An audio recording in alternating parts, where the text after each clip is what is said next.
उपमुख्यमंत्री अजित पवार यांच्या विमानाला आज सकाळी बारामती इथल्या गोजूबाबी या ठिकाणी अपघात झाला।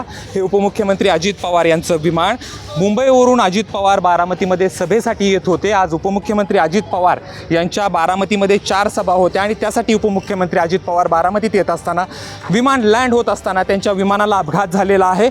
या ठिकाणी आपण बघू शकतो अग्निशामक दलाचे जवान या ठिकाणी विमान विझवण्याचा प्रयत्न करत आहेत। धावपट्टी लागताना उपमुख्यमंत्री अजित पवारांच्या विमानाचा अपघात झाला आणि या ठिकाणी आता सध्या परिस्थितीमध्ये आपण बघू शकतो विमानाची झालेली अवस्था। या ठिकाणी अग्निशामक दलाचे जवान जे आहेत त्या ठिकाणी विमान जे आहे ते आग विझवण्याचा प्रयत्न करत आहेत आणि हे जे समोर या ठिकाणी बघू शकतो त्या ठिकाणी धावपट्टीला लागताना उपमुख्यमंत्री अजित पवार यांचा अपघात झालेला आहे। उपमुख्यमंत्री अजित पवार यांना रुग्णालयात दाखल करण्यात आलेलं आहे। नेमका अजित पवारांची तब्येत कशी आहे हे समजू शकलं नसलं तरी या ठिकाणी जो आहे तो मोठा अपघात जो आहे त्यांच्या विमानाला झालेला आहे। साधारणतः अर्धा ते पाऊण तासापूर्वी हा अपघात झाला आणि या ठिकाणी जे आहे ते अजित पवारांचं विमान जे आहे ते क्रॅश झालेलं आपल्याला पाहायला मिळते। Camera person Shreyas Jaydeep Bhagat, ABP Majha, Baramati.